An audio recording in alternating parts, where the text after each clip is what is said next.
केंद्रीय रक्षा एवं पर्यटन राज्य मंत्री आदरणीय अजय भट्ट जी से आग्रह करूंगा कि स्मृति चिन्ह माननीय प्रधानमंत्री जी को देकर के उनका स्वागत करेंगे, उनका अभिनंदन करेंगे।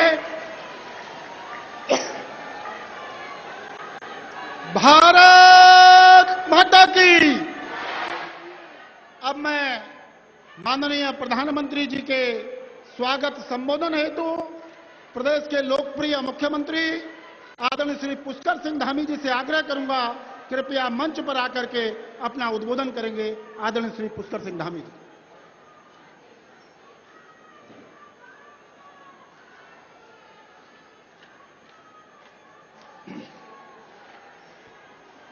भारत माता की, भारत माता की, भारत माता की। नरेंद्र मोदी जी जिंदाबाद, नरेंद्र मोदी जी जिंदाबाद, नरेंद्र मोदी जी जिंदाबाद। विजय संकल्प रैली जसपुर से लेकर खटीमा तक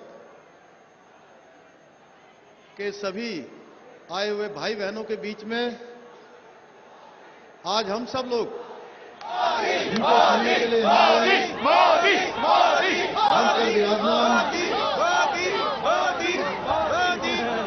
हमारे देश के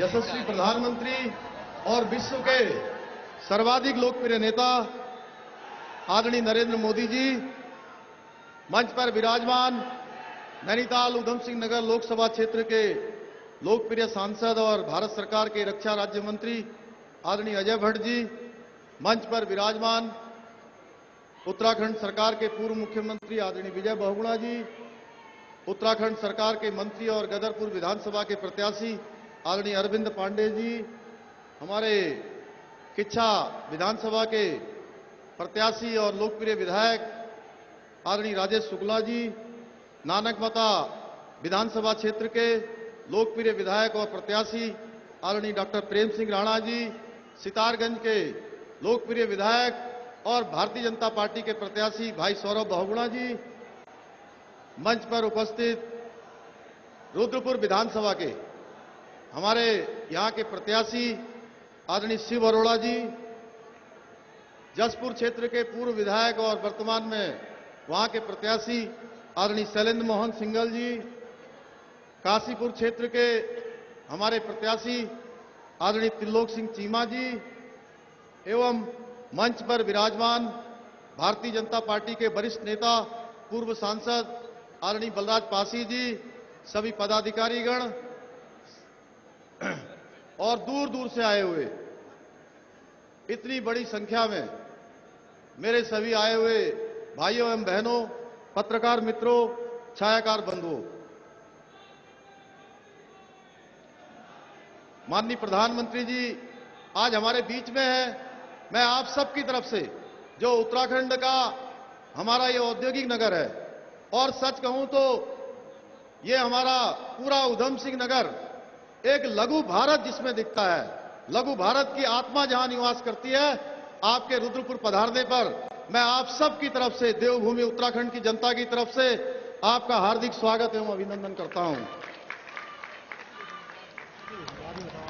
भाइयों बहनों, जिस प्रकार से मोदी जी के नेतृत्व में आज देश के अंदर काम हुआ है, पूरे दुनिया के अंदर हमारे देश का, हिंदुस्तान का मान सम्मान और स्वाभिमान बढ़ाने का काम किसी ने किया है तो भारत मां के सपूत हमारे देश के यशस्वी प्रधानमंत्री नरेंद्र मोदी जी ने किया है।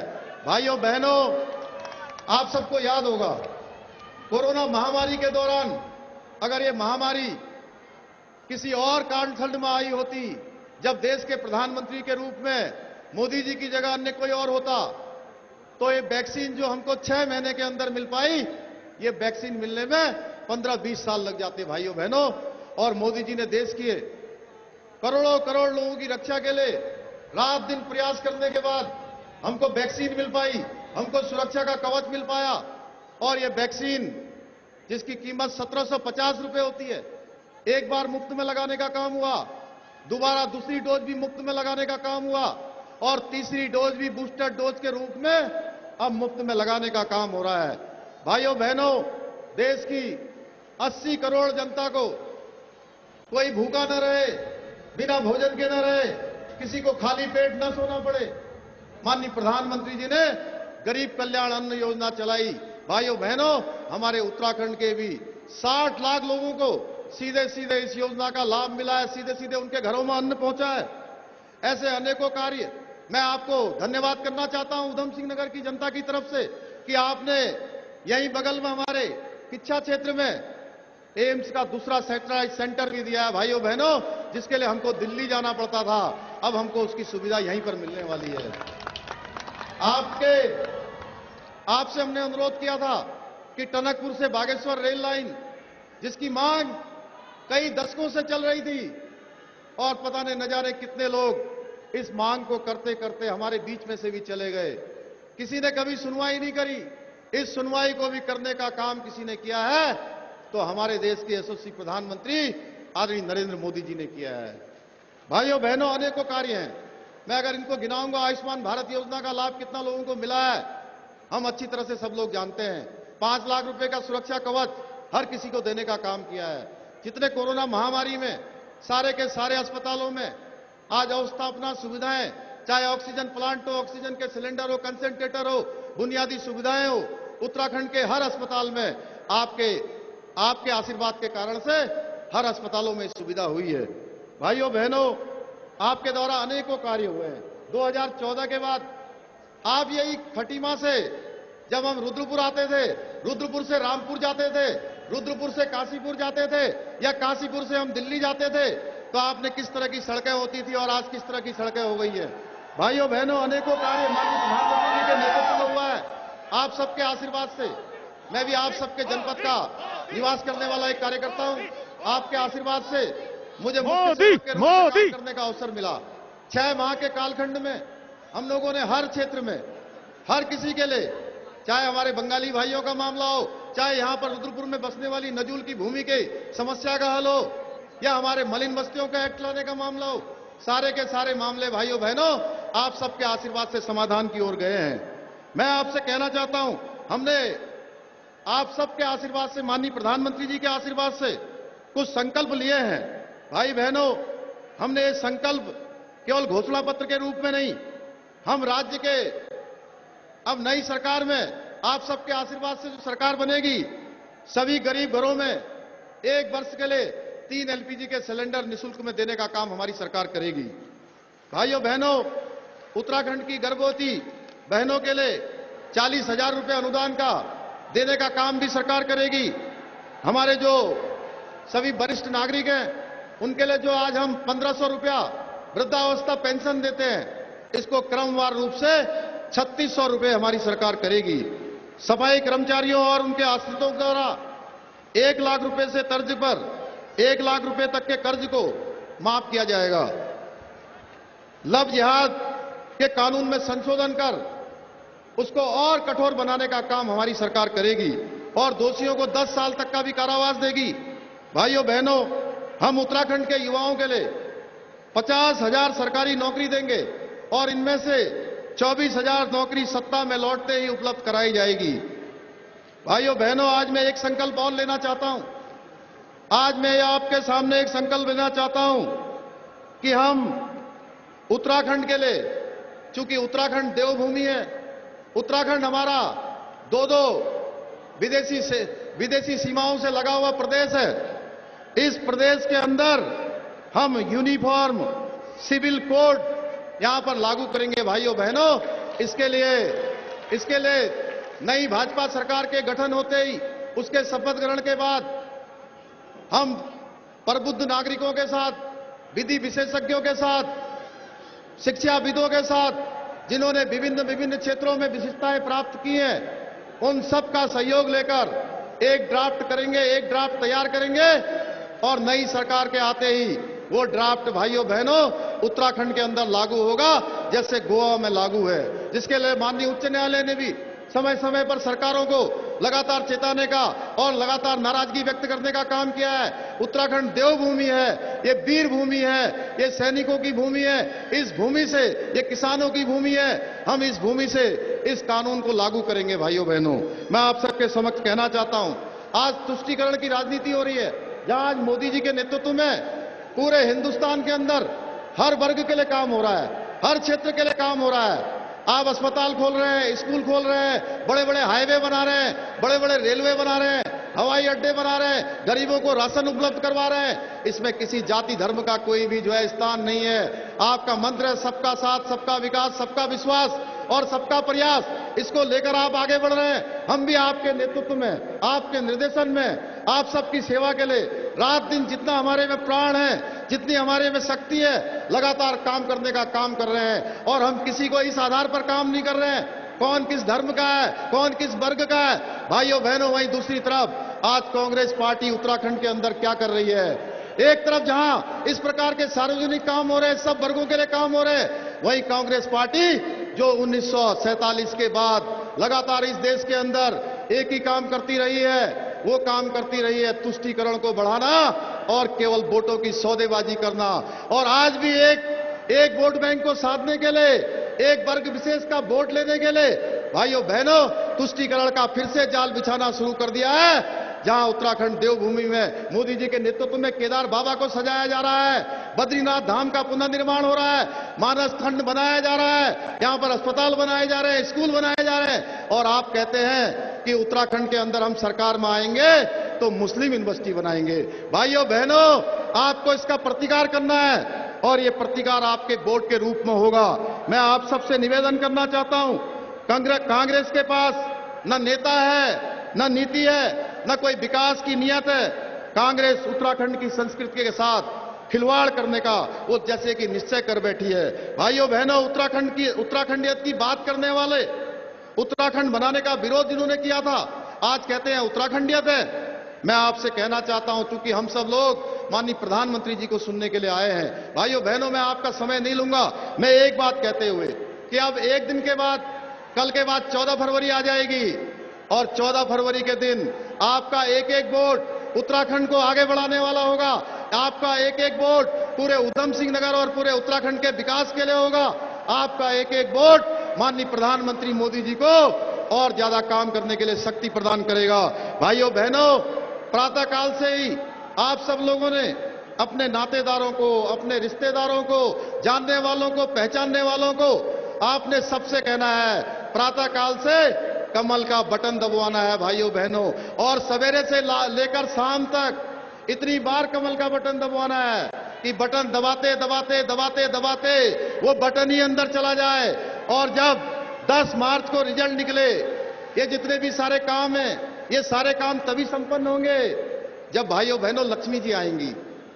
और लक्ष्मी जी न झाड़ू में आएंगी, न हाथी में आएंगी, न साइकिल में आएंगी, और हाथ के पंजे में तो कतई नहीं आएंगी। लक्ष्मी जी आएंगी तो कमल के फूल में आएंगी। इसलिए भाइयों बहनों, कमल के फूल वाला बटन दबाना है, लक्ष्मी जी को लाना है। मैं इतना ही निवेदन करते हुए अपनी वाणी को विराम देता हूं और माननीय प्रधानमंत्री जी से मैं अनुरोध करता हूं कि हम सबको अपना संबोधन दें।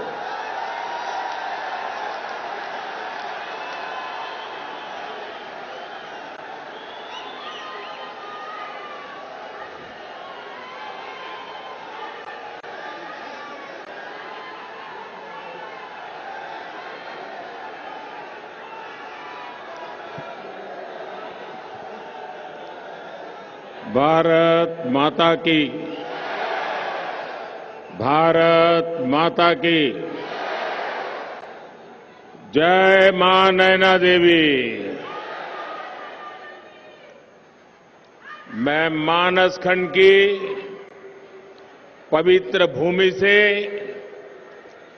मां पूर्णागिरी देवी, चैती देवी, मोटेश्वर महादेव और पंच मंदिर को श्रद्धापूर्वक नमन करता हूं। मैं रीठा साहिब और नानक मत्ता साहब को आज सर झुका करके प्रणाम करता हूं। यहां गुरु नानक देव जी के चरण पड़े थे।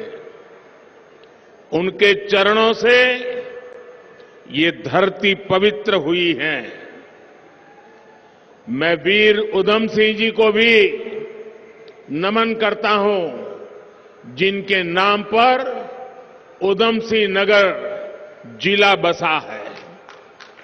आजादी के अमृत महोत्सव में उधम सिंह जी जैसे शहीद देश के लिए बहुत बड़ी प्रेरणा है। आप हम सभी को अपना स्नेह देने के लिए, अपना आशीर्वाद देने के लिए इतनी बड़ी मात्रा में यहां आए हो। मैं आपका हृदय से बहुत बहुत आभार व्यक्त करता हूं।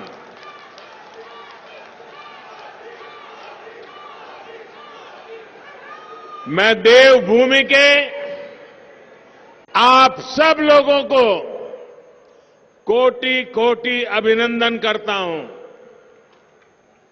साथियों, उधम सिंह नगर में एक तरह से मिनी इंडिया की झलक दिखती है। हिंदुस्तान का ऐसा कोई कोना नहीं होगा जहां के लोग यहां नहीं रहते हो, यहां अपना भाग्य आजमाने नहीं आते हो। आप एक भारत श्रेष्ठ भारत की जीवंत तस्वीर है। आपने आज उत्तराखंड में एक बार फिर डबल इंजन की सरकार पर मोहर लगा दी है। एक प्रकार से आज चुनाव प्रचार का आखिरी दिन है और मेरी उत्तराखंड में इस चुनाव अभियान की आखिरी प्रचार सभा आपके आशीर्वाद के साथ पूरी होने वाली है। मैं आज देख रहा हूं पूरे रास्ते पर और यहां पर भी आज जो मैं उत्साह, उमंग आप लोगों में है, इसे देख करके मुझे तो ऐसा लग रहा है कि आप मेरी सभा सुनने नहीं आए हैं। आप तो मुझे चुनाव नतीजे के बाद भारतीय जनता पार्टी की धामी सरकार के शपथ ग्रहण का निमंत्रण देने आए हैं।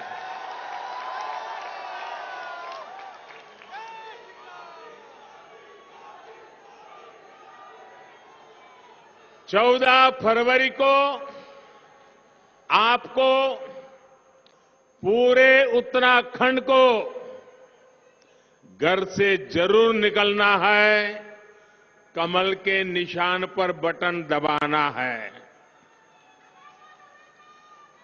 साथियों, कोरोना महामारी के चलते शुरू में लग रहा था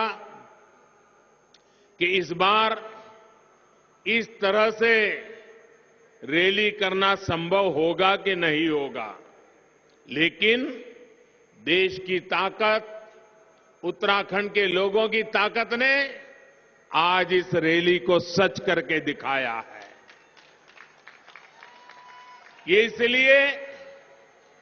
इसलिए मुमकिन हो रहा है क्योंकि आज उत्तराखंड के पास वैक्सीन की सुरक्षा कवच है। हमारे उत्तराखंड ने रिकॉर्ड समय में 100% आबादी का सिंगल डोज वैक्सीनेशन करके दिखाया है। मैं इस जागरूकता और निष्ठा के लिए आप सभी नागरिक भाइयों बहनों को हृदयपूर्वक बहुत बहुत बधाई देता हूं।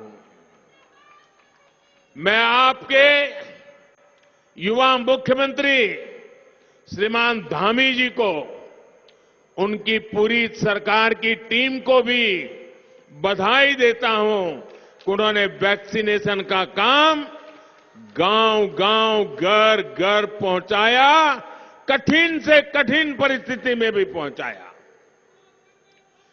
धामी जी के काम ने ऐसे लोगों का मुंह बंद कर दिया है जो कहते थे कि दूर सुदूर पहाड़ों में इतनी ऊंचाइयों पर वैक्सीन तो पहुंच ही नहीं सकती है। आपको मालूम है ना ऐसी बातें कौन करते थे, जानते हो ना आप लोग? ये निराशा से भरी हुई बातें किसकी होती थी? आप इन लोगों को भली भांति पहचानते हो ना? ये वही लोग हैं जिन्होंने वैक्सीनेशन अभियान के दौरान भारत की वैक्सीन को लगातार बदनाम किया, लगातार बदनाम किया। ये वही लोग हैं जो वैक्सीन को लेकर चारों तरफ दिन रात अफवाहें फैलाने में लगे थे। साथियों, आप एक बात और सोचिए, वैक्सीन तो सबके लिए होती है, फिर इनको वैक्सीन से क्या तकलीफ थी? इनको तकलीफ ये थी कि वैक्सीन की वजह से हर देशवासी सुरक्षित हो जाएगा, और अगर सुरक्षित हो जाएगा तो ये लोग पहले भी मोदी का जय जयकार करते थे, अब और ज्यादा जोर से मोदी का जयकारा करेंगे और साथ साथ धामी का भी जय जयकारा करेंगे। ये लोग नहीं चाहते थे कि उत्तराखंड में फिर से, भाइयों बहनों, ये ऐसे विकृत राजनीति वाले लोग हैं कि वे अपने राजनीतिक स्वार्थ के लिए औरों का बुरा सोचते हैं, बुरा देखते हैं। ये लोकतंत्र में नहीं चल सकता है।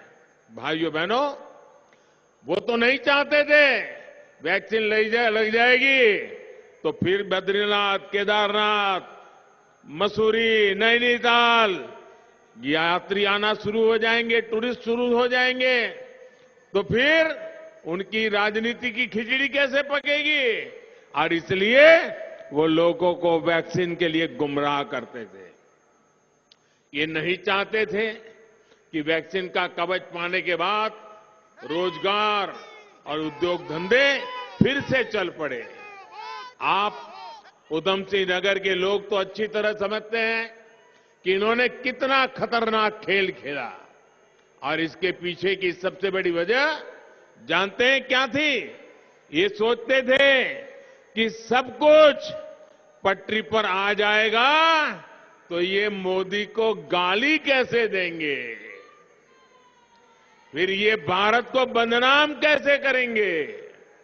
लेकिन ये लोग उत्तराखंड का सामर्थ्य भूल जाते हैं। मेरे प्यारे भाइयों बहनों, ये दशक उत्तराखंड का दशक है। ये 10 साल उत्तराखंड के लिए बहुत महत्वपूर्ण है। आज जो 18 साल के नौजवान हैं, बहनें, बेटियां हैं, उनके लिए ये 10 साल उनकी जिंदगी का भी महत्वपूर्ण अवसर होता है। हमारा देश, हमारा उत्तराखंड ऐसे लोगों के रोकने से रुकने वाला नहीं है। आज उत्तराखंड में पर्यटन, रोजगार फिर से पटरी पर लौटने लगा है। उधम सिंह नगर के उद्योगों ने फिर से गति पकड़नी शुरू कर दी है। साथियों, 100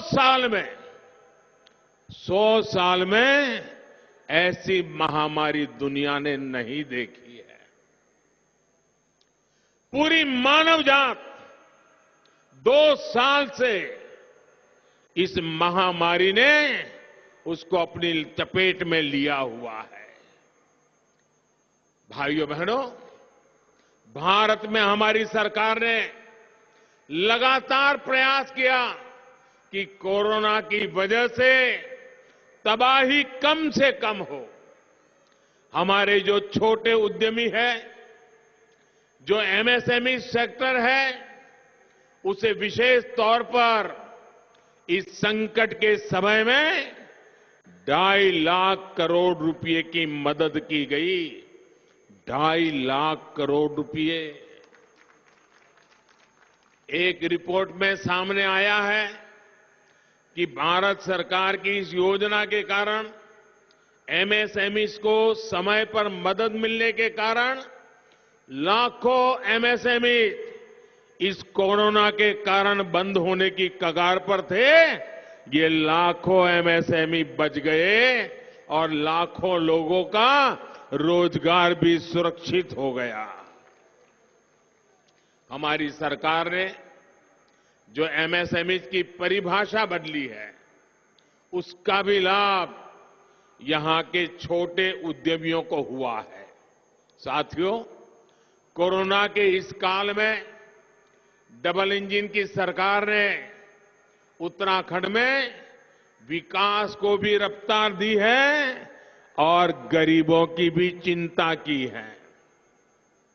इतना बड़ा संकट आया, 100 साल की सबसे बड़ी वैश्विक महामारी आई, लेकिन यहां के तराई के क्षेत्र से लेकर पहाड़ों पर बसे गांवों तक हमारी सरकार ने किसी भी गरीब को भूखे नहीं सोने दिया। हमने चिंता की कि गरीब के घर का चूल्हा जलते रहना चाहिए। प्रधानमंत्री गरीब कल्याण योजना के जरिए आज भी हर गरीब को मुफ्त राशन दिया जा रहा है। और मैं तो देख रहा हूं, कभी कभी मैं सोशल मीडिया में कभी नजर करता हूं तो उत्तराखंड के दूर सुदूर गांवों की गरीब महिलाएं खेत में काम करती हो, रास्ते से गुजर रही हो, सर पे बोझ ढोया हुआ हो और कोई पूछ ले चुनाव के विषय में, और वो जिस प्रकार से मोदी को आशीर्वाद देती है।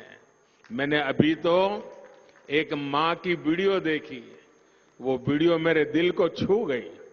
उत्तराखंड के किसी दूर सुदूर गांव से वो मां बोल रही थी, यहां की लोकल भाषा में वो बोल रही थी।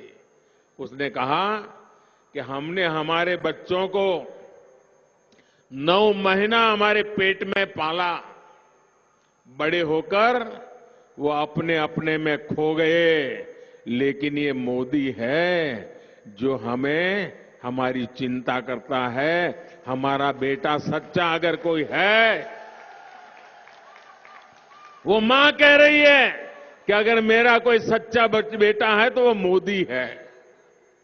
भाइयों बहनों, माताओं बहनों के इतने आशीर्वाद, माता बहनों का इतना बड़ा सामर्थ्य अगर आज मोदी के साथ खड़ा है तो मोदी जी जान से माताओं बहनों के कल्याण के लिए, उत्तराखंड के कल्याण के लिए, उत्तराखंड के नौजवानों के कल्याण के लिए कभी पीछे नहीं हटेगा।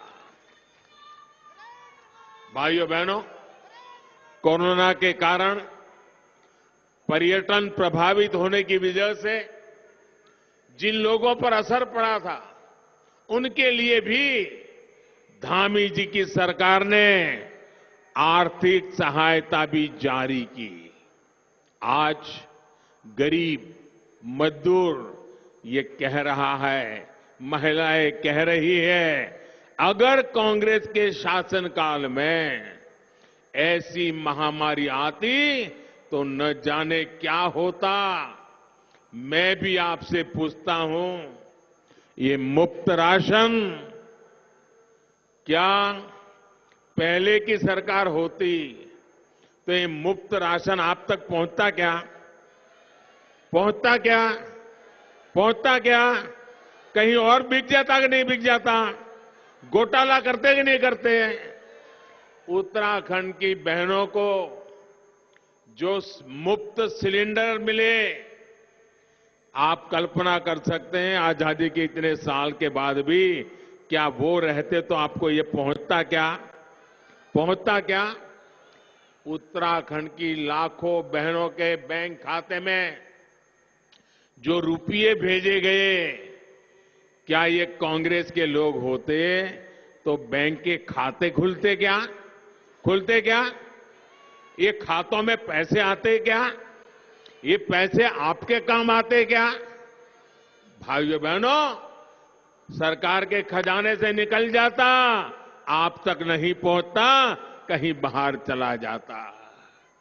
उत्तराखंड के हजारों किसानों के बैंक खाते में आज साल में 3 बार भारत सरकार की तरफ से सीधे पैसे पहुंच रहे हैं। क्या कांग्रेस के जमाने में कोई सोच सकता है कि किसी के खाते में सीधे पैसे पहुंच जाए? भाइयों और बहनों, कांग्रेस पार्टी की दशकों से एक ही पॉलिसी रही है, चुनाव में वादे करो, बड़े बड़े वादे करो, सरकार बनाओ और फिर वादे नहीं घोटाले करो, भ्रष्टाचार करो। चुनाव आए तो फिर नए वादे करो। इस बार भी जो वादे इन्होंने किए हैं वो झूठ का पुलिंदा है।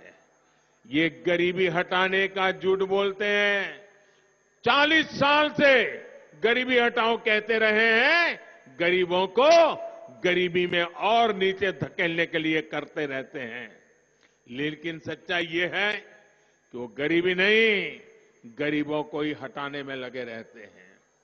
दशकों तक इन लोगों ने पहाड़ के लोगों को बुनियादी सुविधाओं से वंचित रखा, गरीबों को पलायन के लिए मजबूर किया, गरीबों को पक्का घर, गरीब बहनों को गैस कनेक्शन, गरीब परिवारों को मुफ्त बिजली कनेक्शन, टॉयलेट की सुविधा, नल से जल की सुविधा, ऐसी मूल सुविधाएं देने के लिए डबल इंजन की सरकार ही आपके लिए काम कर रही है। माताओं बहनों, इन सुविधाओं का सबसे बड़ा लाभ हमारी उत्तराखंड की माताओं को, हमारी बहन बेटियों को हो रहा है।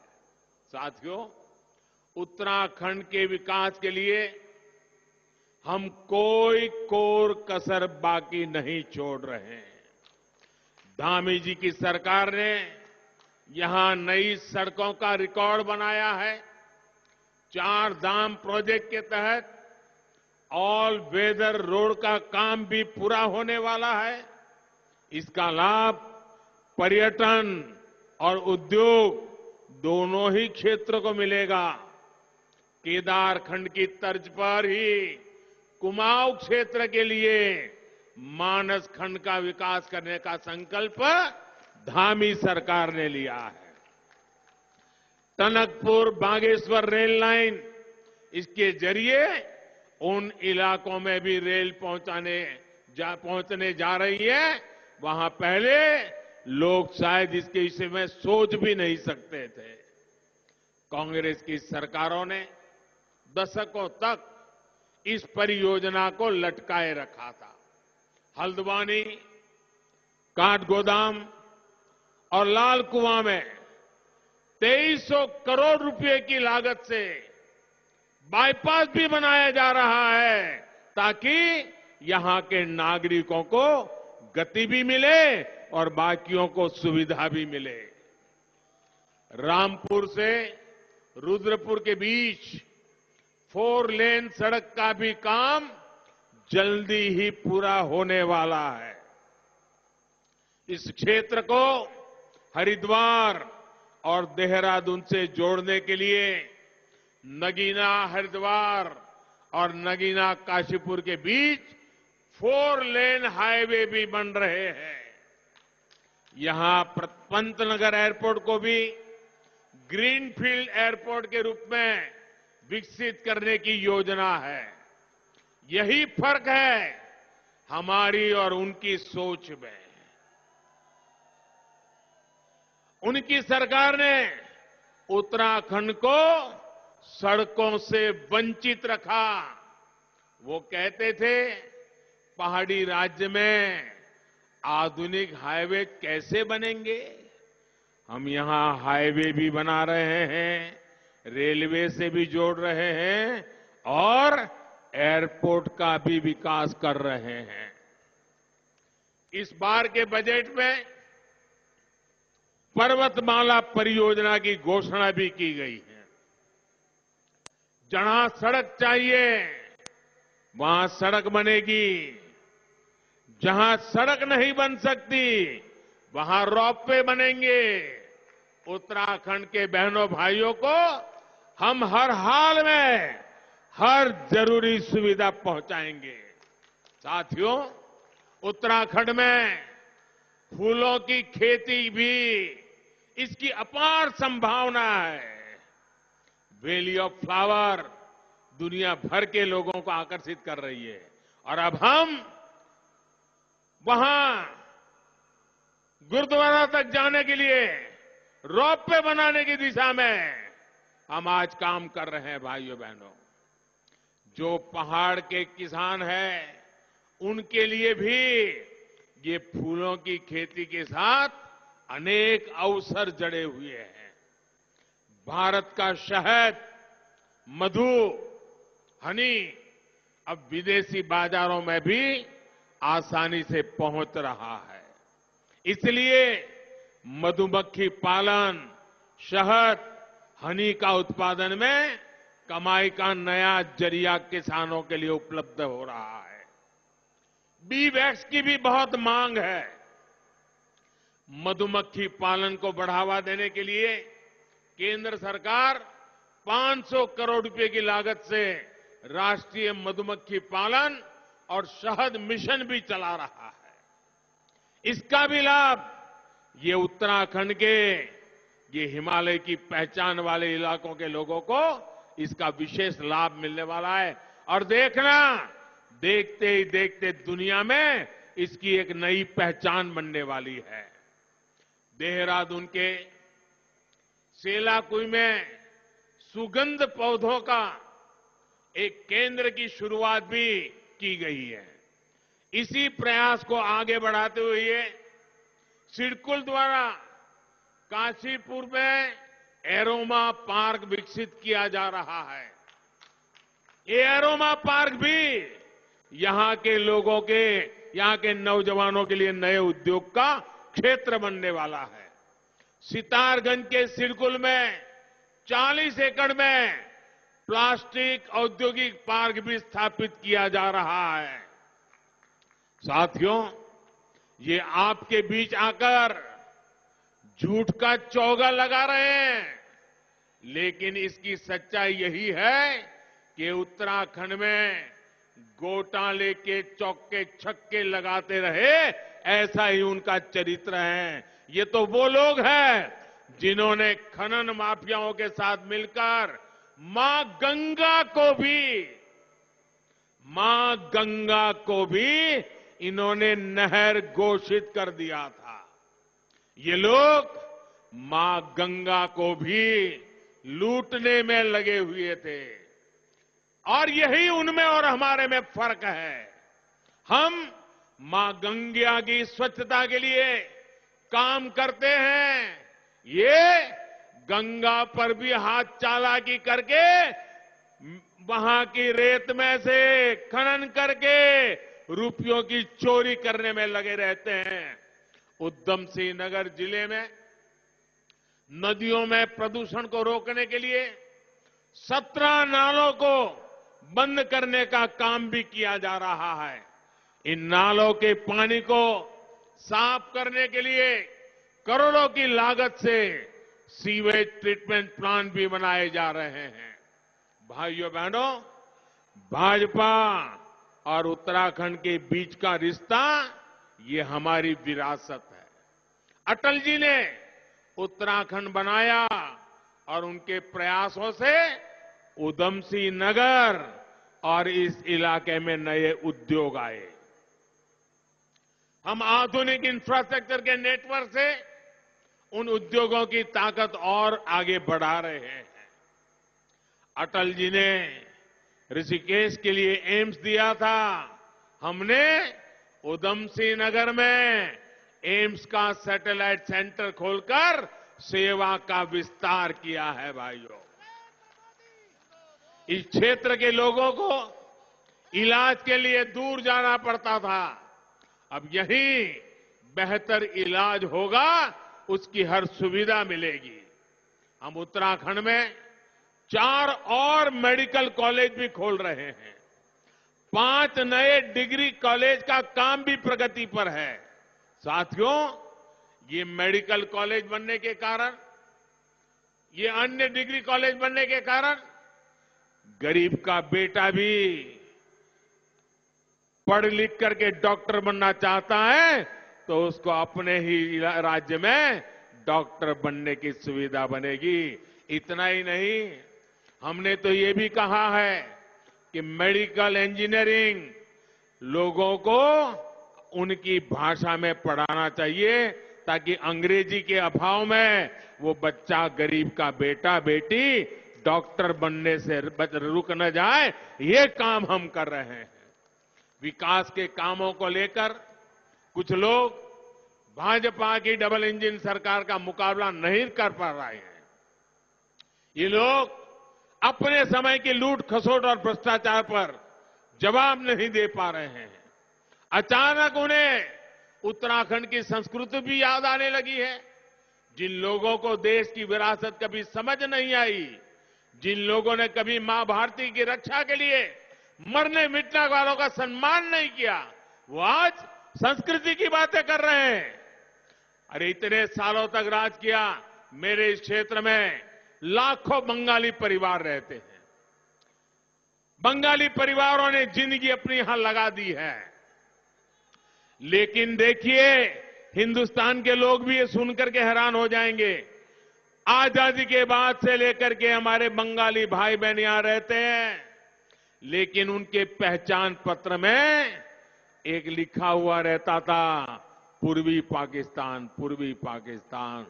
आजादी के इतने सालों के बाद भी मेरे बंगाली भाई, उनको मैं मां भारती का बेटा हूं, ये हक पाने के लिए लड़ते रहना पड़ा। मैं धामी जी की सरकार को बधाई देता हूं कि उन्होंने मेरे बंगाली भाइयों के इस हक को स्वीकार किया और पूर्वी पाकिस्तान जो लिखा गया था पहचानों में, उसको हटाने का काम कर दिया। भाइयों बहनों, इन लोगों ने आज संस्कृति याद आ रही है, विरासत याद आ रही है। अरे जरा देखो, हमारे गुरुओं ने हमें कितनी बड़ी शिक्षा दी है।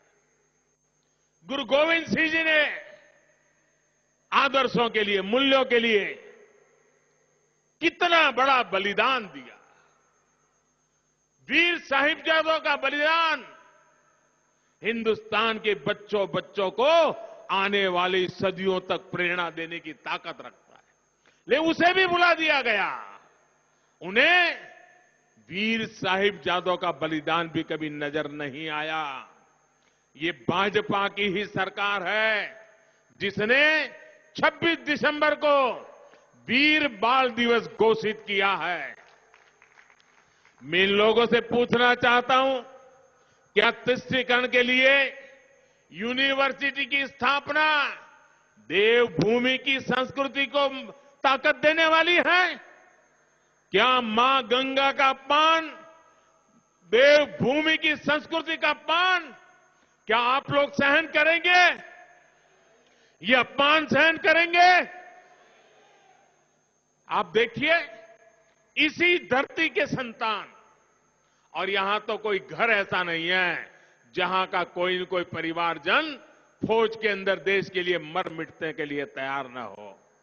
उस सेना के सेनापति को, इसी धरती के संतान बिपिन रावत जी को ये लोग क्या कहते थे मालूम है?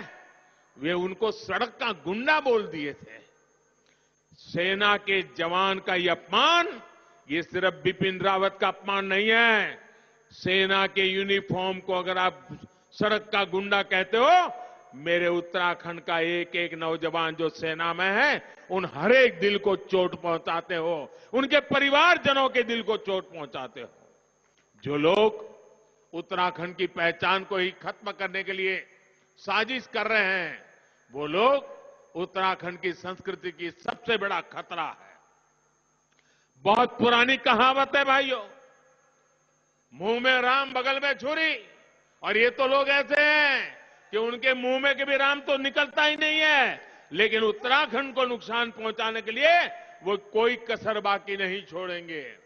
और अपने अभी सुना होगा, ये कांग्रेस ये अब भारत को भी राष्ट्र मानने के लिए तैयार नहीं है। बताइए, आप मुझे बताइए, उत्तराखंड की इस वीर धरती के घर घर से सेना में नौजवान जाते हैं, देश की हिफाजत के लिए जाते हैं, देश के लिए मर मिटने के लिए जाते हैं। वो सिर्फ उत्तराखंड की सीमाओं पर नहीं बैठते, वो हिंदुस्तान के किसी भी कोने में जाते हैं। नॉर्थ ईस्ट हो गए तो उसके वहां दिखेंगे, जम्मू कश्मीर देखो तो वहां दिखेंगे, लेह लद्दाख देखो तो वहां दिखोगे, गहरे समंदर में देखोगे तो मेरे उत्तराखंड के नौजवान दिखेंगे। भाइयों बहनों, हिंदुस्तान का कोई कोना ऐसा नहीं है, हिंदुस्तान की सीमा का कोई क्षेत्र ऐसा नहीं है जिसकी रक्षा में कहीं न कहीं मेरे उत्तराखंड का नौजवान न हो, हमारे उत्तराखंड की बहन बेटियां न हो। उत्तराखंड की माताओं की दशकों की तपस्या को नकार देने का अधिकार इन कांग्रेसियों को किसने दिया? भाइयों बहनों, भारत एक है, ये देश एक है, हिंदुस्तान एक है, इसलिए उत्तराखंड के पहाड़ का बच्चा केरल के अंदर समुद्री तट पर बैठ करके मां भारती की रक्षा का काम करता है भाइयों, क्योंकि ये देश, उसके दिल में देश बसा हुआ है। और कांग्रेस वाले कहते हैं राष्ट्र है ही नहीं। जो लोग भारत को राष्ट्र ही नहीं मानते हो, राष्ट्र की भावना का अपमान करते हो, राष्ट्र के लिए शहीद होने वाले वीरों का अपमान करते हो, वो लोग उत्तराखंड को तबाह करने के इरादे से यहां आए हैं। उत्तराखंड की सेवा तो आप तभी कर पाएंगे जब आप में इस धरती के लिए आस्था हो। ये आस्था भाजपा को है।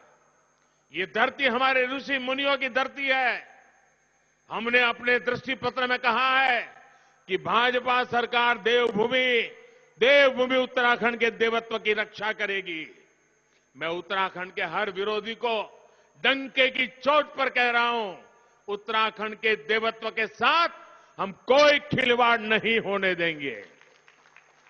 भाइयों और बहनों, 14 तारीख को आपको उत्तराखंड में तुष्टीकरण के मंसूबों को चूर चूर कर देना है, करारा जवाब देना है। ये सपने हमेशा के हमेशा उनके चूर चूर हो जाने चाहिए। आने वाली 14 तारीख को आपको कांग्रेस के हर झूठ, फरेब, षड्यंत्रों को जवाब देना है। और साथियों, आपको याद रखना है कि पूरे देश में कांग्रेस को लोग लगातार नकार रहे हैं, और आज से ही नहीं, दशकों से देश के अलग अलग राज्यों में यही हो रहा है। मैंने अभी संसद में भी इस बारे में विस्तार से बताया था। एक बार जिस राज्य के लोगों ने कांग्रेस को बाहर निकाला, वहां दोबारा घुसने नहीं दिया। बंगाल के लोगों ने 50 साल हो गए, 50 साल कांग्रेस को पैर रखने नहीं दिया है, कांग्रेस को वहां से खदेड़ा है। उसके बाद बंगाल में कभी कांग्रेस वापस नहीं आ पाई। तमिलनाडु में 6 दशक से वहां के लोगों ने कांग्रेस को, वहां की सरकार को वापस नहीं करने दिया है। त्रिपुरा हो, उत्तर प्रदेश हो, बिहार हो, गुजरात हो, ऐसे अनेक राज्य हैं जहां 3-3, 4-4 दशक हो गए, एक बार कांग्रेस गई मतलब गई। भाइयों बहनों, बहुत से राज्यों ने कांग्रेस से कह चुके हैं कि आजादी के बाद आपको बहुत समय दे दिया काम करने का, अब हम आप पर भरोसा नहीं कर सकते, आपके वादों पर भरोसा नहीं कर सकते, अब हम आपको घुसने नहीं देंगे। उत्तराखंड के पास भी अवसर है कि वो भी कांग्रेस को यहां से बेदखल करें। उत्तराखंड के पास आज जब भाजपा जैसा भरोसेमंद सेवक है तो मुझे पूरा विश्वास है कि वो कांग्रेस को हमेशा हमेशा के लिए उत्तराखंड से विदा करेंगे। साथियों, 14 फरवरी को भाजपा के पक्ष में दिया गया एक एक वोट एक नया इतिहास बनाएगा। आप इतनी बड़ी संख्या में हमें आशीर्वाद देने के लिए आए, आप सभी का एक बार फिर से मैं बहुत बहुत आभार व्यक्त करता हूं। मेरी और एक बात याद जरूर रखिएगा, पहले मतदान फिर जलपान। आपने तो वोट करना है, अपने अड़ोस पड़ोस के लोगों से भी वोट करवाना है। बहुत बहुत धन्यवाद। मेरे साथ बोलिए, भारत माता की, भारत माता की, भारत माता की। बहुत बहुत धन्यवाद।